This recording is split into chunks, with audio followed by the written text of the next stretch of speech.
शिवसेनेचे नेते रामदास कदम यांनी उद्धवजी ठाकरे यांच्यावर टीका केली आहे.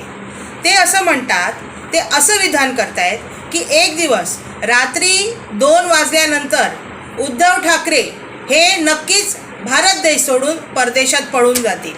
वा, काय विधान आहे तुमचं रामदास कदमजी.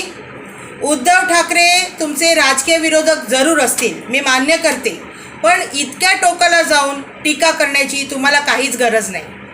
तुमचं अस्तित्व ज्या हिंदू हृदय सम्राट बाळासाहेब ठाकरे यांच्यामुळे आहे ना, त्या बाळासाहेब ठाकरे यांचेच उद्धव ठाकरे हे सुपुत्र आहेत, हे तुम्ही विसरू नका. त्यामुळे त्यांच्याबद्दल तुम्ही थोडा तरी आदर राखा, बोलताना थोडं तरी तारतम्य ठेवा. उद्धव ठाकरे हे भारत सोडून का जातील मला काही कळत नाही. पळून जायचा प्रश्नच येत नाही. त्यांनी काय गुन्हा केला आहे की ते पळून जातील? असा कोणताच गुन्हा उद्धव ठाकरे यांनी केलेला नाही.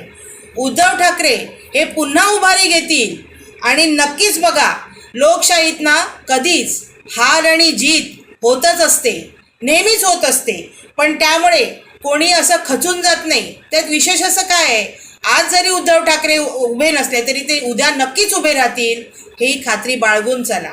तुम्हाला काय वाटते याबद्दल नक्की तुमचं मत द्या.